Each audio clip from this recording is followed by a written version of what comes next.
யோசுவாவின் புஸ்தகம் 2ஆம் அதிகாரம். யோசுவாவின் புஸ்தகம் 2ஆம் அதிகாரம்.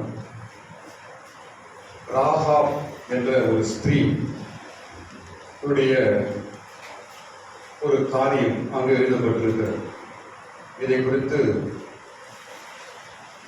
இந்த உபவாச நாளிலே பகிர்ந்து கொள்ளும்படிக்கு நான் பரிசுத்த ஆவியினால் ஏவப்பட்டேன்.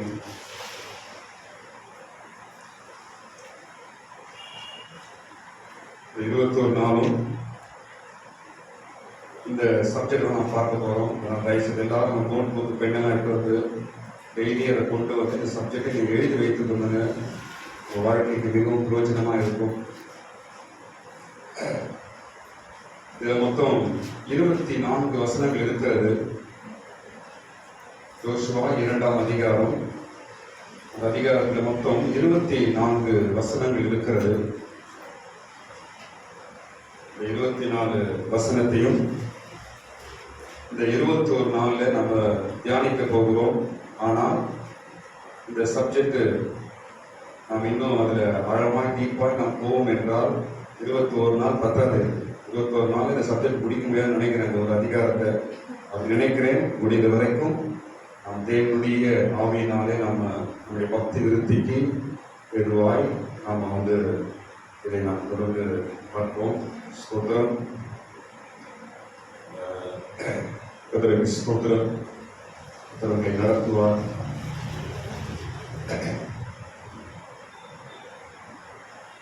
ஏன் இந்த பகுதியை நான் எடுத்துக்கொண்டேன் என்றால்,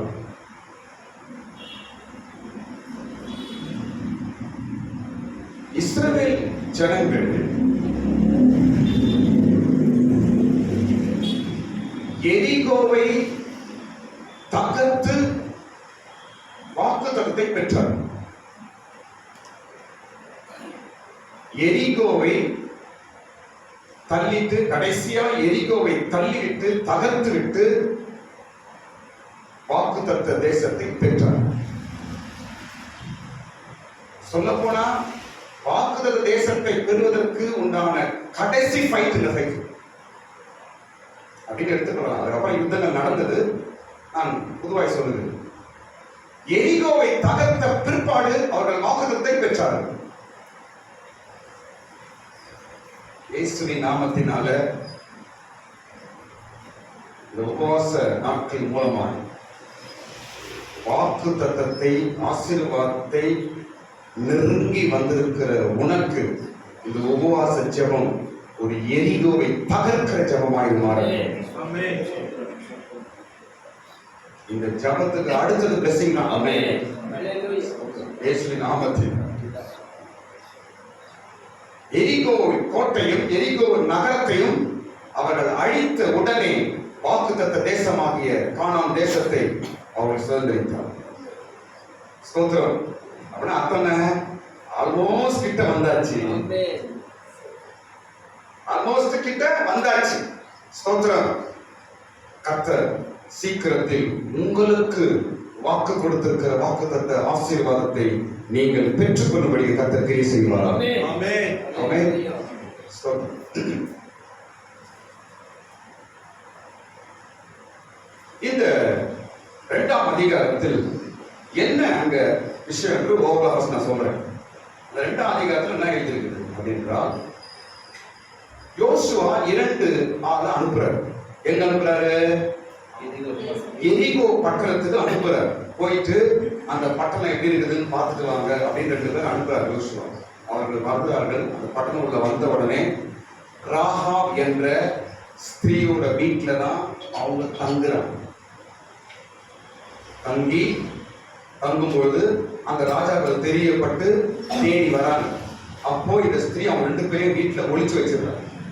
ஒளிச்சு வச்சு அவர்கள் போன பிற்பாடு இவர்களை தப்பிச்சு வெளியே அனுப்பிச்சு விடுறாங்க. அப்போ அந்த ஸ்திரீ என்ன சொல்லுகிறார்?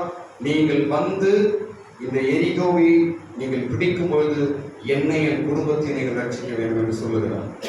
அதே போல அவர்கள் நாங்கள் திரும்பி வரும்பொழுது உங்க வீட்டு ஜன்னல்ல ஒரு சிகப்பு கயிறை தொங்க விடு, அதை நாங்கள் பார்த்து அடையாளம் உன் வீடு என்று தெரிந்து உன்னை உன் வீட்டாரை நாங்கள் ரட்சிப்போம் என்று சொல்லிட்டு போனாங்க. அதே போல நடந்துச்சு. இதான் நடந்த சப்ஜெக்ட். இதை நாம் ஆவிக்குரிய பிரகாரமாய் நமக்கு என்ன தேவன் கற்றுத் தருகிறார் என்று நாம சில விஷயம் நாம் பார்க்கிறோம். நான் சப்ஜெக்டுக்கு போறதுக்கு முன்னாடி ஓவரா 2-3 விஷயங்கள் நான் சொல்றேன். சப்ஜெக்டுக்குள்ள போறதுக்கு முன்னாடி 2-3 விஷயங்கள் நான் சொல்றேன்.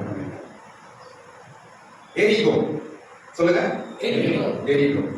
எரிகோவுக்கு முன்னாடி யோர்தான், எரிகோவுக்கு பின்னாடி பெரிய யுத்தம். அங்க நடந்த விஷயம். எரிகோவுக்கு போறதுக்கு முன்னாடி எதை தாண்டாங்க? யோர்தானை தாண்டுகிறார். தாண்டி எரிகோவுக்கு போறாங்க. எரிகோ ஜெயிச்ச பிற்பாடு அங்க ஒரு பெரிய யுத்தம் நடக்குது. அந்த யுத்தத்தில் தான் சூரியனை நிற்க விடுறார் யோசுவா. அற்புதங்கள் நடக்கிறது.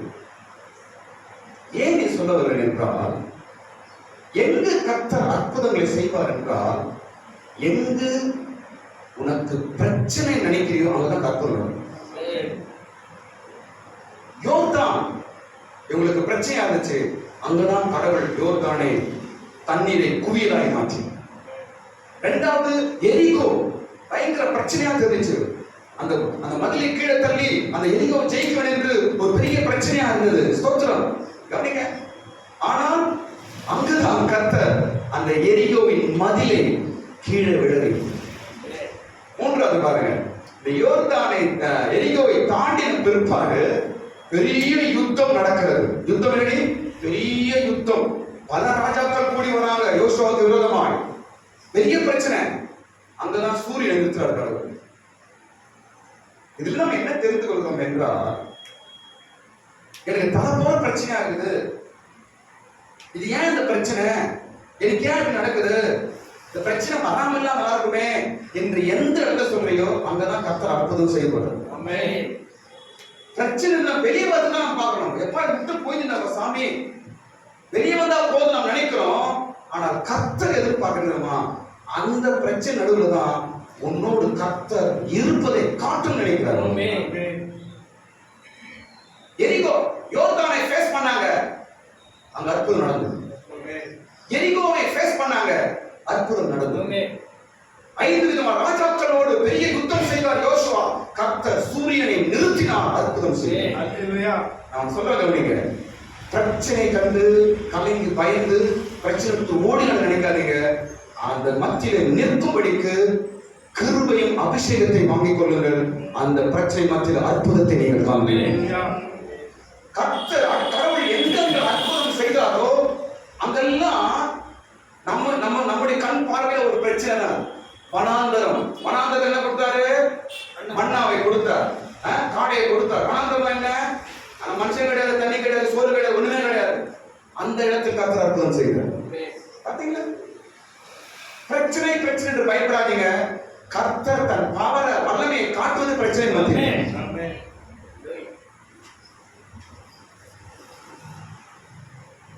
எப்பவுமே பிரச்சனை தீர்வு ஆண்டவரே என்று நாம் சொல்லி பழகுவது தவறு. கிருபை தாங்க ஆண்டவர் என்று சொல்லி தான் பழக வேண்டும். இந்த பிரச்சனையை எனக்கு விடுதலை தான் ஆண்டவரே என்று சொல்லி ஜெபிக்கலாம் உன் பிரச்சனையை பொறுத்து. ஆனால் மத்தியிலே ஆண்டவருக்கு கிருபை தாங்க, எனக்கு பலம் தாங்க என்று ஜெபிப்போம் என்றால் கர்த்தரின் கிரியை அந்த பிரச்சனை மத்தியிலே நீ காண்பார். அடுத்த விஷயம் என்ன என்றால் பாருங்க, இப்போ ராகாப் இயேசுவின் சந்ததி. இந்த இயேசுவின் சந்ததியில் 5 ஸ்திரீகள் இடம்பெறுகிறார். அதில் ஒரு ஸ்திரீ ராகாப். இயேசுவுடைய ஜீவனராஜ். அந்த பரம்பரையிலே எத்தனை பெண்கள் வருகிறார்கள்? 5 பெண்கள். நமக்கு புரிஞ்சுக்கணும். அந்த 5 பெண்கள் ராகாப். முதல் யார் தெரியுமா? முதல் தாமார் என்ற ஒரு ஸ்திரீ. தாமார். இரண்டாவது ராகாப். மூன்றாவது ரூத். நான்காவது பெத்சேபா. 5வது மரியம். இந்த 5 பேரும் டேமேஜ் பாத்தீங்கன்னா யாரும் யோகியம் கிடையாது. மரியாள் கூட கடைசி என்ன பேர் வாங்கினார்? என்ன பேர் அவளுக்கு? கணவனே அறியாதனால உலகத்துல என்ன சொன்னாங்க? அவளை தப்பா தான் சொன்னாங்க. அவங்க கல்யாணத்துக்கு முன்னாடி என்ன ஆயிட்டா அவள்? ஏன் இதை சொல்ல வருகிறேன் என்றால், இயேசுவோட சரித்திரத்தை பார்க்கும் பொழுது அவர் உன்னதமான தேவன் நாம் சொல்றோம். ஆனால் வந்த அவருடைய குடும்பம் சரித்திரம் பார்க்கும் போதெல்லாம் ஒரு மோசமான ஒரு பரம்பரை வராது. ஏன் அப்படி? தாமாரு யூதாவுக்கும் மருமகளுக்கும் சம்பந்தம் தாமார். ரெண்டாவது யாரு? ராகாப் யாரு? அவரோட பேசி நான் சொல்றேன், பேசி. மூன்றாவது ரூத் யாரு? முதல் கணவனை எடுத்துட்டு இரண்டாவது கணவனாகிய போவாசை விவாகம் பண்ணினார். நான்காவது யாரு? பெத்சேபாள் யாரு? ஒரு ஊர்ச்சகனுடைய மனைவி, தாவீதுக்கு மனைவி ஆக்கி கொண்டார். ஐந்தாவது யாரு? இவங்க பார்க்கும் பொழுது இந்த பரம்பரையெல்லாம் இயேசு வராது. ஏன் அப்படி என்றால், இது உலகத்திற்கு ஒரு பாடத்தை சொல்லிக் கொடுக்கிறது. உலகத்திற்கு ஒரு பாடத்தை சொல்லிக் கொடுக்கிறது. எந்த மனிதனையும் கடவுள் தள்ளிவிட மாட்டார். எந்த மனிதனையும் அவர் நேசிக்கிறார், அவனை மாற்றுகிறார் என்ற ஒரு பாடத்தை சொல்லுகிறது. யாரும் தள்ளிவிடல. தாமா கெட்டவதான், ராகாப் கெட்டவதான், ரூத்தும் கெட்டவதான், பெத்சேபாளும் கெட்டவதான், மரியாளும் விவாதம் அவருக்கு கர்ப்பம் தரித்தவள் தான். இயேசுவோட பின்னாடி சரித்திரத்தை பார்த்தாவே என்ன இப்படி குடும்பம் எப்படி இருக்குது, இவங்க ஃபேமிலி எப்படி இருக்குது அப்படின்னு சொல்ற மாதிரி தான் இருக்குது. ஸ்தோத்திரம். எல்லாரையும் நேசிக்கிறவர், பாவிகளை நேசிக்கிறவர் என்பதை காட்டுகிறது. இப்படி ராகாவும் இயேசுவின் பிறப்பதற்கு ஒரு ஆயுதமா இருந்தவர் தான் ராகா. ராகாவுடைய சந்ததியில் தான் இயேசு பிறக்கிறார். ஸ்தோத்திரம்.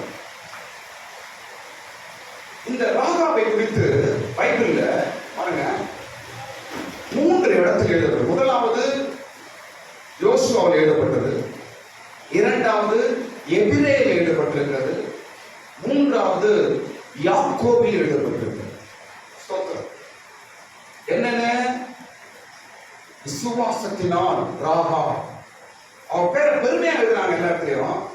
எபிரேயர் 11ஆம் அதிகாரம் 31ஆம் வசனம், யாக்கோபு 2ஆம் அதிகாரம் 25ஆம் வசனம். எபிரேயர் 11ஆம் அதிகாரம் 31ஆம் வசனம் படிங்க, சீக்கிரம் படிங்க. எபிரேயர் 11:31.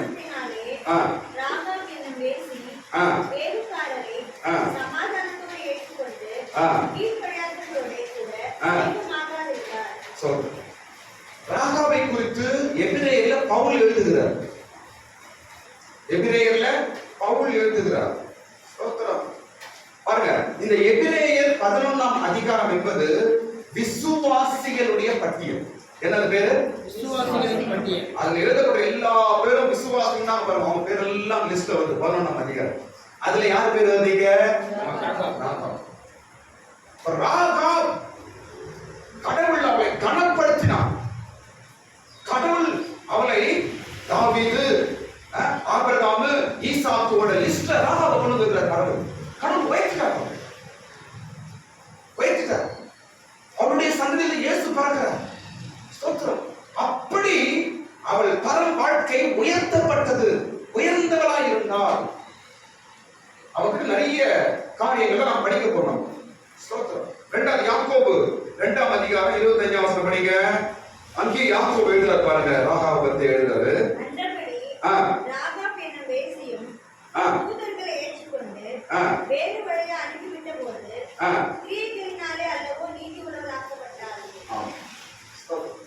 இங்க யாக்கோபு எழுதுறார் ராகாவை. அப்ப இதுல என்ன கத்துக்கிறோம்? பைபிள்ல அவளுக்கு ஒரு முக்கிய உயர்ந்த இடம் கொடுத்திருக்கிறது பைபிள். வேதம் ராகாப் என்ற ஒரு ஸ்திரீக்கு ஒரு முக்கிய இடமும் ஒரு உயர்ந்த ஸ்தானமும் கொடுத்திருக்கிறது. இன்னொன்னு சொல்றேன் அப்படின்னு, இந்த எபிரேயர் 11ஆம் அதிகாரத்தில் அது விசுவாச பட்டியல் என்று சொன்னேன். எல்லாரும் பேரும் இருந்தாங்க பைபிள். ஆனா முக்கியமான ஒரு 6 பேர் அது இல்லை. முக்கியமான ஒரு 6 பேர் அது இல்லை, அந்த லிஸ்ட்லே கிடையாது. ராகாப் பேர் வந்துச்சு, ஆனா அவர் பேர் காணும் லிஸ்ட்லே. யாரா இருக்கலாம்? யாரா இருக்கலாம்? சவுல். ஏன்னா மற்றவங்களாம் தேவனால் தெரிந்து கொள்ளப்படாதவங்க நிறைய பேர் லிஸ்ட் இருப்பாங்க. அவங்க பேர் அவங்க தேவை, அவங்க யாரும் இல்லை. ஆனால் சவுல் அப்படிப்பட்ட நல்லையே. அவன் இஸ்ரவேலுக்கு முதல் ராஜா. சாமுவேல் அபிஷேகம் பெற்றவன், ஜனங்களை நடத்தினவன். ஸ்தோத்திரம். பாருங்க, அப்படியாய் ஒரு தெய்வீக மகனாய் வாழ்ந்தவன் தான் இந்த யாரு? சவுல். ஆனா அவன் பேர் எங்க லிஸ்ட்ல இல்ல. வீட்டுல படிச்சு பாருங்க, எபிரேயர் 11ஆம் அதிகாரம் படிச்சு பாருங்க, எல்லாரும் பேரும் இருக்கும். ஆனா சவுல் பேர் இருக்கு. ஸ்தோத்திரம். ஆனா எதிர்பார்க்கவே இல்ல, ஒரு அம்மா பேர் வந்துருக்க. யாரு? ராகாப்.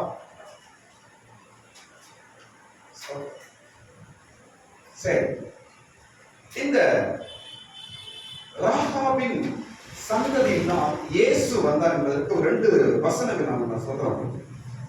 இந்த ராகாபின் சந்ததியில் தான் இயேசு பிறக்கிறார். இயேசு பூமிக்கு வர்றதுக்கு காரணமா இருந்த 5 ஸ்திரீகளில் ஒரு ஸ்திரீ ராகாப். 5 ஸ்திரீ: தாமார், ராகாப், ரூத், பெத்சேபா, மரியா. இவங்க எல்லாருடைய சந்ததியில் தான் இயேசு வர்றார். அதுல ஒரு ராகாப். இப்ப இந்த ராகாப் பாருங்க, இந்த ராகாப் இயேசு பிறப்பதற்கு ஒரு காரணமா இருக்கிறார். அது முன்னாடி ஒரு விஷயம் சொல்ல கவனிங்க. அது முன்னாடி சொல்றேன். இவள் யூத ஸ்திரீ அல்ல. இந்த ராகாப் என்பது யூத குலம் அல்ல. இவள் கானானிய ஸ்திரீ. கானானுடைய ஜாதியை சேர்ந்தவர். இவள் அந்த எரிகோ பட்டணத்தில் வாசம் பண்ணுகிறார்.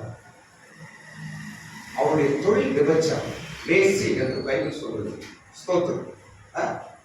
இந்த யோசுவா அனுப்பின இந்த 2 ஆள் அவங்க வீட்டுக்கு போய் தங்கி அவர்களோடு பேசி அந்த எரிகோ விடுதலையான பிற்பாடு அந்த எரிகோவிலிருந்து இவருடைய குடும்பம், தாய் தோப்பன்மார்கள், கூட பிறந்தவர்கள் முழு குடும்பமும் பத்திரமாய் வெளியே கொண்டு வரப்படுகிறார்கள். அதோடு கூட இவள் இஸ்ரவேலோடு சேர்ந்து வாழ்கிறார். கானானிய ஸ்திரீயா இருந்த, அந்நிய ஸ்திரீயா இருந்த ராகாப் இஸ்ரவேலோடு சேர்ந்து இஸ்ரவேல் ஜனமாய் மாறி அவளோடு கூட இவர் வாசம் பண்ணுகிறார். ஸ்தோத்திரம். அப்படியே மாறினார். மாறின பிற்பாடுதான் இஸ்ரவேலிலிருந்து யூதா கோத்திரத்திலிருந்து ஒருவன் அவளை விவாதம் செய்கிறான். அதன் பிற்பாடுதான் இயேசு அவர் சந்ததியில பிறக்கிறார். பாருங்க, இவர் நம்மத்திலே வாசம் பண்ணுகிறார் என்று சொல்றான் பாருங்க. யோசுவா 6ஆம் அதிகாரம் 25ஆம் வசனம். இதெல்லாம் கொஞ்சம் அவுட்லைன் மாத்திரம் சொல்லிக் கொடுக்குறேன். அப்பதான் நாளைக்கு உங்களுக்கு சொல்றதெல்லாம் ஈஸியா உங்களுக்கு புரியும். வேசியா இருந்தவள் ரட்சிக்கப்பட்டு இஸ்ரவேல் ஜனமாய் மாறினான். பைபிள் சொல்லுது. யோசுவா 6ஆம் அதிகாரம் 25ஆம் வசனம் படிக்கிறேன். எரிகோவை வேவு பார்க்க யோசுவா அனுப்பின ஆட்களை ராகாப் என்னும் வேசி மறைத்து வைத்தபடியினாலே அவளையும் அவள் தகப்பன் வீட்டாரையும் அவளுக்குள்ள யாவையும் யோசுவா உயிரோடு வைத்தான். அவள் இந்நாள் வரைக்கும் இஸ்ரவேலின் நடுவிலே குடியிருக்கிறார். இஸ்ரவேலின் நடுவில் குடியிருக்கிறார். பாத்தீங்களா? கானானிய ஸ்திரீ வேசியா இருந்தவள் இப்போ மாறி எங்க வந்துட்டா? இப்போ இஸ்ரவேல் ஜனங்களோட வந்து ஜனங்களோடு கூட வாசம் பண்ணுகிறாள். பிற்பாடு இஸ்ரவேலிலிருந்து ஒருவன் அவளை விவாதம் செய்கிறான். யார் அவன்? இருக்கும்போது மத்தேயு சுவிசேஷம் 1ஆம் அதிகாரம் 5ஆம் வசனம் எடுங்க. மத்தேயு சுவிசேஷம் சொல்லுங்க. சல்மோன் போவாசை ஆ. ராகாவினிடத்தில் பெற்றான். போவாஸ் ஓபேதை போதும். சல்மோன் போவாசை ராகாவிடத்தில் பெற்றான். சல்மோன் தான் ராகாவின் கணவன். சல்மோன் தான் ராகாவை விவாகம் செய்த ஒரு கணவன். அவன் மூலமா தான் போவாஸ் பெற்றெடுக்கப்படுகிறார். போவாஸின் மூலமாய் தான் இயேசு பிறந்து வருகிறார். ஸ்தோத்திரம். பாருங்க, இப்ப இந்த சல்மோன் யார் என்றால் யூதாவின் மகன். முதலாவது ஆபிரகாம், இரண்டாவது ஆபிரகாம் மூலமாய் யூதா மூலமாய் சல்மோன் மூலமாய் போவாஸ், ஓபேத், போவாஸ், அதுக்கப்புறம் தான் ஓபேத் வராரு. ஓபேத் தான் தாவீதுடைய தாத்தா. இப்படிதான் அவங்க சந்ததி அப்படியே வருகிறது. ஸ்தோத்திரம். இது இன்னொரு வசனம் சொல்றேன் பாருங்க. ரூத் 4ஆம் அதிகாரம் எடுங்க. ரூத்தின் புஸ்தகம் 4ஆம் அதிகாரம். ரூத்தின் புஸ்தகம் 4ஆம் அதிகாரம் 18ஆம் வசனத்தை படிங்க. 18 படிங்க. பேரேசுடைய சந்ததியின் வரலாறு. பேரேஸ் எஸ்ரோனை பெற்றான். எஸ்ரோன் ராமை பெற்றான். ராம் அம்மினதாபை பெற்றான். அம்மினதாப் நகசோனை பெற்றான். நகசோன் சல்மோனை பெற்றான். சல்மோன் போவாசை பெற்றான். போவாஸ் இங்க பேரோஸ் அப்படின்னு போட்டிருக்கு. இந்த பேரோஸ் தான் இதோட சரியான பாரேஸ். மத்தேயு 1ஆம் அதிகாரம் 3ஆம் வசனம் எழுதப்பட்டிருக்கிறது. மத்தேயு 1ஆம் அதிகாரம் 3ஆம் வசனத்துல யூதா பாரேஸை சாராவையும் தாமாரிடத்தில் பெற்றான். பாரேஸ் தான் இங்க பேரோஸ் அப்படின்னு. அப்போ ஆபிரகாம், யூதாக்கு அப்புறம் பாரேஸ். பாரேஸோட பிள்ளை தான் சல்மோன். சந்ததி நான் சொல்றேன். சல்மோன் தான் ராகாவை கல்யாணம் பண்றார். ராகாவை கல்யாணம் பண்ணி போவாசை பெற்றிருக்கிறார்கள். ஸ்தோத்திரம். அப்போ ஏன் சொல்ல வருகிறேன் என்றால், இவள் வாழ்ந்த வாழ்க்கை, கானானிய வாழ்க்கை, எரிகோவின் வாழ்க்கை எல்லாவற்றையும் விட்டு மனம் திரும்பி ரட்சிக்கப்பட்டு இஸ்ரவேலோட சேர்ந்து எல்லா பழைய பாவ வாழ்க்கை விட்டு இஸ்ரவேலோடு சேர்ந்து வாழும் பொழுது அங்கு இஸ்ரவேலோடு அவர் விவாகம் நடக்குது. அதன் பிற்பாடு அவர் பழைய வாழ்க்கைக்கு போகவில்லை, மனம் திரும்பி நல்லவளாய் வாழ்கிறார். இயேசு அவருடைய வாழ்க்கையில வருகிறார். இயேசு அவருடைய சந்ததியிலே பிறக்கிறார். ஸ்தோத்திரம். இது அடுத்த காரியம் நாம் பார்க்கும் பொழுது, அடுத்த காரியம் இந்த ராகாவை குறித்து நாம் பார்க்கணும் சொல்றேன். கவனிங்க, இவளை பைபிள் வேசி என்று சொல்லுது. என்ன சொல்லுது? வேசி என்று சொல்லுது. வேசி என்றால் ஆவிக்குரிய அர்த்தம் என்ன? வேசி என்றால் ஆவிக்குரிய அர்த்தம் என்ன? இவளை பைபிள் வேசி வேசி என்று சொல்லுது. எரிகோ பண்ணது அது அவரோட தொழிலா இருந்துச்சு. அவன் வீட்டுல தான் இவங்க 2 பேரும் போய் தங்கிட்டாங்க. போன உடனே அவன் வீடு இருந்தது. அவன் வீட்டுல போயிட்டு இவங்க தங்கிட்டாங்க. போன 2 பேரும் அவங்க வீட்டுல தங்கிட்டு அவங்களுக்கு ரட்சிக்கப்பட்டு செய்தார். வேசி என்று எழுதப்பட்டிருக்கிறது. அப்படிதானே? தெரியுமா பைபிள் எங்க சொல்லி அவர்கள் வேசி என்று? 2ஆம் அதிகாரம் 1ஆம் வசனம் படிங்க. ராகாப் என்னும் பெயர் கொண்ட வேசியின் வீட்டுக்குள் பிரவேசித்து, ராகாப் என்னும் பெயர் கொண்ட, அவர் பேர் என்னவா? ராகாப். அவர் என்ன அவர்? வேசி என்றால் ஆவிக்குரிய அர்த்தம் என்ன? பைபிள்ல நிறைய இடத்துல வேசித்தனம் செய்தார்கள், வேசித்தனம் செய்தார்கள் என்று கடவுள் சொல்றாரு. வேசித்தனம் என்றால் ஆவிக்குரிய அர்த்தம் என்ன என்றால், கவனிங்க, என்றால் உண்மையுள்ள தேவனை விட்டு அந்நிய தேவர்களை தேடுவதுதான் வேசித்தனம். உண்மையுள்ள சத்தியமுள்ள கடவுளை அறிந்து அவரை தேடாமல் அந்நியமான காரியத்தை கடவுளாய், இல்லை என்றால் அந்நிய தேவர்களை தேடுவதுதான் வேசித்தனம். நாமெல்லாம் ஒரு காலத்துல அப்படிதான் இருந்தோம். அப்ப நாம கூட வேசிதான். என்ன சொல்றீங்க? நம்மலாம் ஒரு காலத்துல எப்படி இருந்தோம்? ரவி சொல்லுங்க. அந்நிய தேவர்களை தான் நாடிக்கொண்டிருந்தோம். அப்படிதானே? இயேசு கடவுள் நமக்கு தெரியாது. எங்களுக்கு எவ்வளவு பேர் சொன்னாங்க, ஆனா போப்பா அண்ணன் மட்டும் நம்ம நாம் அந்நிய தெய்வங்களை பின்பற்றி கொண்டிருந்தோம். நம்ம கூட ஒரு காலத்துல என்ன பேசிகள் தான் பேசியதான் இருந்துக்கிறோம். ஸ்தோத்திரம். அப்படி இருந்த அவள் எரிகோவின் அனுபவம் பெரிய ரட்சிப்பை அவளுக்கு தந்தது. வாழ்க்கை அப்படியே மாறிச்சு. ஸ்தோத்திரம். நம்ம எப்படி கர்த்தர் ரட்சித்து மாற்றினாரோ அதே போலதான் ராகாவை கர்த்தர் மாற்றி விட்டார். ஸ்தோத்திரம்.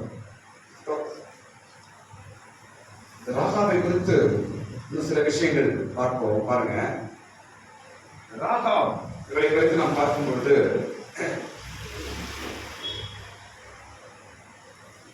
எரிகோவை அழிக்க இவர் உதவினார். இரண்டாவது, எரிகோவின் அழிவிலிருந்து இவர் தப்பினார்.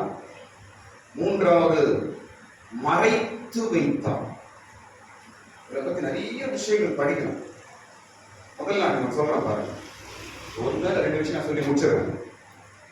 முதல் காரியம், எரிகோவை அழிப்பதற்கு இவர் உதவினார்.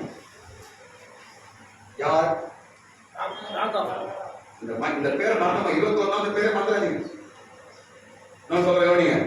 நாளைக்கு வரும்போது எல்லாம் 2ஆம் அதிகாரத்தை கிளீனா படிச்சுட்டு வாங்க.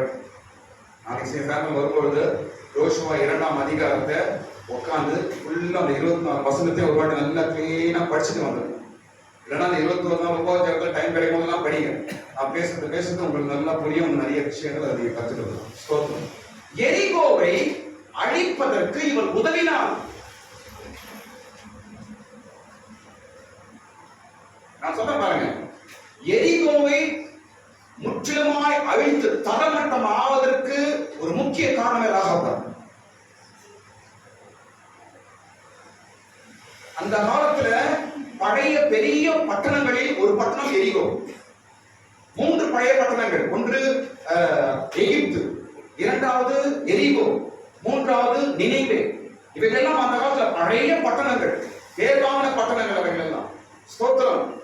ஆனால் அவங்க எல்லா பட்டணம் மேல கத்துப்போம். ஏன் அப்புறம் சொல்றேன். ஸ்தோத்திரம். இந்த எரிகோவை அழிப்பதற்காக ராகா உதவி செய்தார். ஒரு வல்லமையை அழிக்க வேண்டும் என்றால் உன் உதவி தேவை. புரியுது? ஒரு தீய சக்தியை, இல்லை என்றால் ஒரு வல்லமையை, ஒரு சாத்தானின் கிரியை கர்த்தர் அழிக்க வேண்டும் என்றால் உன் உதவி இல்லாமல் கர்த்தர் செய்ய முடியாது. உன் பங்கு அவசியம்.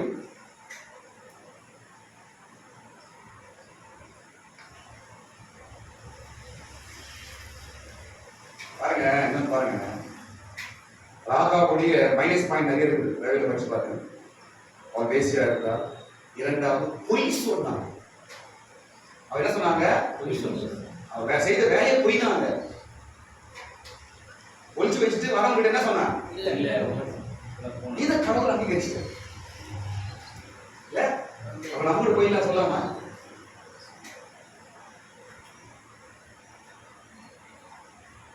அவன் பொய் சொன்னால் கர்த்தர் அதை பார்க்கவில்லை, அவருடைய விசுவாச கிரியை பார்த்தார்.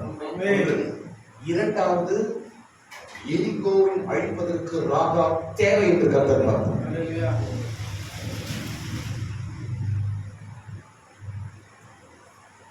விசுவாசம் அநேக பாவங்களை மேற்கொள்ளும். விசுவாச கிரியை அநேக பாவங்களை மேற்கொள்ளும், ஜெயிக்கும். இவர் செய்த பொய் என்ற பாவம் எது மேற்கொண்டது? அவருடைய விசுவாசம் மேற்கொண்டது. கர்த்தர் விசுவாசத்தை பார்ப்பார். ஆமென் சொல்லுங்க. ஹல்லேலூயா. ஸ்தோத்திரம். நம்முடைய பாவங்கள் எல்லாம் கடவுள் எப்படி மூடி போட்டாரு, எப்படி கழுவி அதை சுத்திகரிச்சார், எப்படி? நம்முடைய விசுவாசத்தினால். அப்படிதானே? நம்ம பொய் சொல்லவில்லையா? நம்ம தப்பு பண்ணலையா? நம்ம கடவுள் கீழ்ப்படிவை காட்டவில்லையா? நம்ம கெட்ட வார்த்தை பேசலையா? நம்ம கிட்ட பாவம் தவறு இல்லையா? இதெல்லாம் எங்க போச்சு? எங்க போச்சுங்க? நம்முடைய இயேசு மேல இருக்கிற விசுவாசம் இந்த பாவங்களை எல்லாம் மேற்கொண்டது. பொய் என்ற பாவம் விசுவாச அந்த கர்த்தர் பார்க்கல, விசுவாசத்தை பார்த்தார். விசுவாசத்தினாலே ராகாப் என்று பவுல் எபிரேயர்ல யாக்கோபில் எழுதப்பட்டிருக்கிறது. ஸ்தோத்திரம். அதெல்லாம் வரும் நாட்களை கொஞ்சமா பார்ப்போம். நான் சொல்ல வேண்டிய விஷயம் என்னவென்றால், எரிகோ முற்றிலுமாய் அழிக்கப்படுவதற்கு, எரிகோவின் மதில் கீழே விட தள்ளப்படுவதற்கு ராகாப் முக்கியமான ஆளாக இருந்தார். ஒரே சொல்லி நான் முடிக்கிறேன், மீதி நாளை பார்ப்போம். கவனிங்க, நீங்க எந்த அளவுக்கு கர்த்தருக்கு ஒப்பு கொடுக்கிறீர்களோ அந்த அளவுக்கு கர்த்தர் வல்லமையான காரியம் செய்வார்.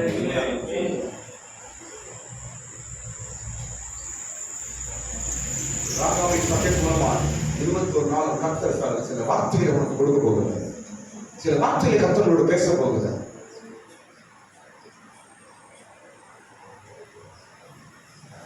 ராகாப் ஒப்பு கொடுத்தார். ஒப்பு கொடுத்தார். நான் செத்தாலும் பரவாயில்ல, உயிர் போனாலும் பரவாயில்ல என்று தைரியமாய் அவர் ஒப்பு கொடுத்தார். சில விஷயத்துல கர்த்தருக்கு நீ ஒப்பு கொடுக்கவே இல்லை, கர்த்தருக்கு சரண்டர் ஆகிறதே கிடையாது. எப்படி சாத்தான் அழியும், எப்படி கர்த்தர் வல்லமை வேலை செய்யும் சொல்லுங்க பாப்போம். நான் தான் இருப்பேன், நான் ஒப்பு கொடுக்க மாட்டேன், என்னை சரண்டர் பண்ண மாட்டேன், நான் தான் இருப்பேன், என் சுயத்தை நான் பார்த்துருப்பேன், என்னுடைய மேன்மையா நான் பார்த்துருப்பேன், எந்த இடத்துல தாழ்த்த மாட்டேன், எந்த இடத்துல ஒப்பு கொடுக்க மாட்டேன், எந்த இடத்துல நான் ஆண்டவருக்கு நான் கீழ்ப்படிய மாட்டேன்னா எரிகோ வரதா இருக்கும், நீ தான் இருப்ப, வேலை நடக்காத.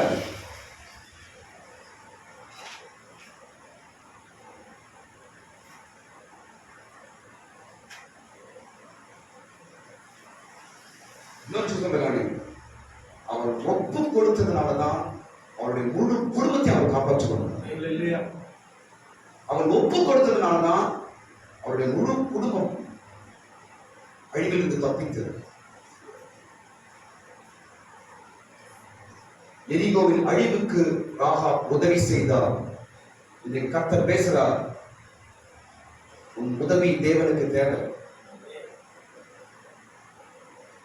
தாழ்த்து, உன்னை ஒப்புக்கொடு, என் கரத்தில் ஒப்புக்கொடு, என் கையில் மறுபடியும் உன்னை ஒப்புக்கொடு.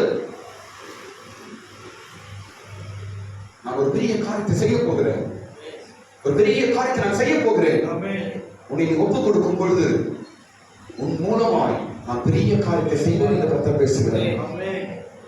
ராகாவிடத்தில் நான் படிக்கிற முதல் பாடம், அவன் எரிகோவின் அழிவுக்கு முக்கியமான காரணமாக இருக்கிறார். ஸ்தோத்திரம். பல சத்துரின் வல்லமை அழிக்கப்பட வேண்டும் என்று கர்த்தர் உன்னை அழைத்துக் கொண்டிருக்கிறார், உன்னை எதிர்பார்த்துக் கொண்டிருக்கிறார், உன்னை ஒப்புக் கொடுக்க சொல்றார். எரிகோவை போல பல வல்லமையை நான் அழிக்கப் போகிறேன், எரிகோவை போல பல மதில்களை நான் தள்ள போறேன். நீ இன்னும் என்னிடத்துல ஒப்புக் கொடுக்கவில்லையே, இன்னும் என்னிடத்துல சரண்டர் ஆக மாட்டேறியே, இன்னும் என் கிட்ட வர மாட்டேறியே, என் பேச்ச கேட்க மாட்டேங்கிறியே, உன்னை தாழ்த்த மாட்டேங்கிறியே.